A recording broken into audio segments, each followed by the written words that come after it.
Salut à tous et très heureux de vous retrouver dans cette nouvelle vidéo où on va analyser ensemble la suite de la Coupe du Monde. Cette fois, on s'occupe de la journée de mercredi avec le groupe E, mais également le groupe F. Et c'est vraiment une très belle journée, les amis. Il y a quasiment que des grosses équipes. Donc, tout simplement, n'hésitez pas aussi à rejoindre le canal Telegram parce qu'on aura de nombreuses opportunités sur cette journée-là. Déjà hier, on a eu vraiment de belles opportunités. On vous a envoyé quelques petits trucs sympas sur Telegram. N'hésitez pas d'ailleurs à rejoindre mon canal. Vous avez le lien dans la description ou dans les commentaires.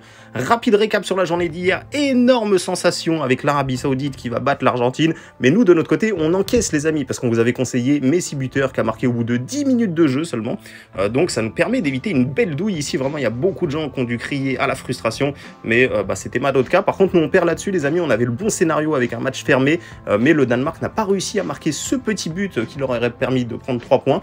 Il y a eu un penalty à la fin. Il devait y avoir un penalty. L'arbitre ne l'a pas sifflé. J'ai pas trop compris pourquoi. Surtout que la main était complètement décollée du corps. Mais c'est comme ça, les amis. Des erreurs d'arbitrage, il y en aura tout le temps, même en Coupe du Monde.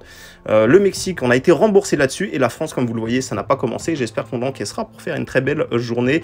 Du coup, on passe, maintenant que le récap est fait, on passe à la journée de mercredi, Maroc-Croatie. Et je vous le dis dès le début, les amis, cette équipe du Maroc, je pense que vraiment, ils ont de belles choses à faire dans ce groupe-là, qui n'est pas facile pour eux. Attention, il y aura quand même la Belgique, le Canada, qui sera, attention, à prendre très au sérieux. Ça peut vraiment être une belle surprise, on le verra après.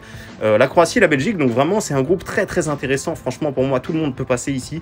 Et je pense que le Maroc pourrait créer la surprise dès le premier match. La Croatie n'est pas forcément une équipe, pour moi, qui est injouable. Alors certes, ils sont en forme, mais le Maroc aussi, attention, c'est une équipe quand même qui a de nombreux joueurs très expérimentés, bien plus forts que l'équipe de la Tunisie, par exemple. Je rappelle que dans l'équipe du Maroc, on a quand même aussi un joueur du PSG, Achraf Hakimi, qui est l'un des meilleurs joueurs de cet effectif-là.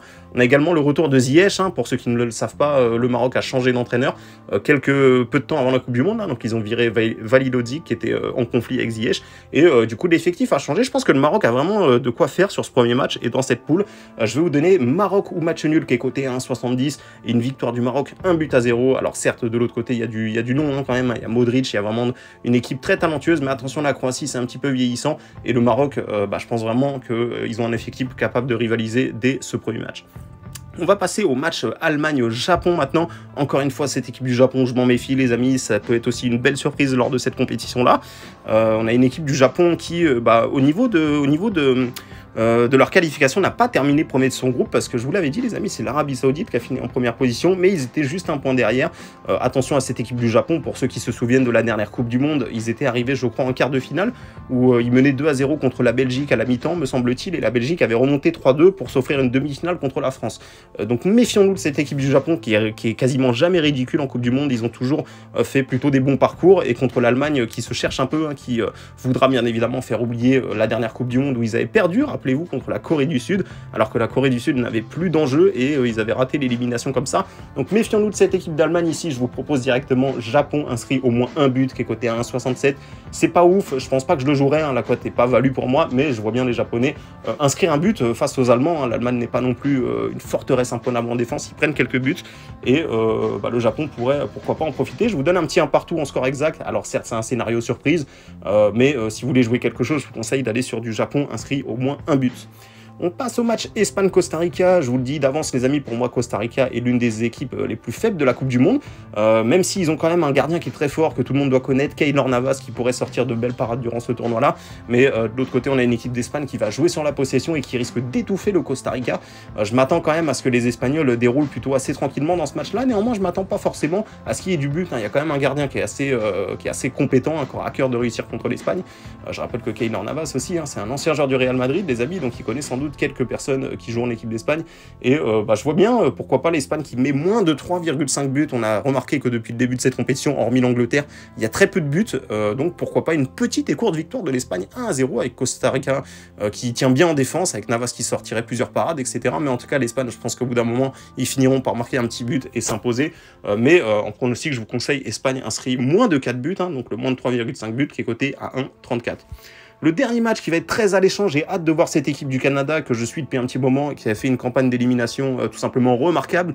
Ils ont de très bons joueurs comme Alphonso Davies, comme Jonathan David, l'attaquant du LOSC de Lille. Vraiment, il y a du nom dans cette équipe du Canada qui peut être une belle surprise. Peu de gens les attendent, ils sont dans un groupe hyper complexe. Et de l'autre côté, on a une équipe de la Belgique qui est privée de Romelu Lukaku. En tout cas, il devrait rater les premiers matchs.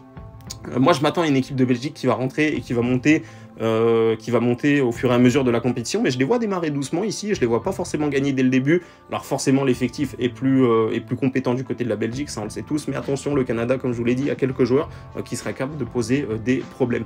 Donc ici, je vais vous conseiller, je m'attends à un match offensif ici, hein, ces deux équipes qui ont quand même, du potentiel devant, hein. Je pense que Jonathan David peut également finir meilleur buteur du Canada, ça peut être pourquoi pas un coup à tenter, mais en score exact, ici, je vais vous conseiller 2 buts partout entre la Belgique et le Canada, et si vous souhaitez sécuriser un pronostic, je vous conseille de partir sur le match nul remboursé si victoire de la Belgique, donc le HNB qui vous offrira une cote à 1,50 et qui vous fera perdre uniquement en cas de défaite de la Belgique.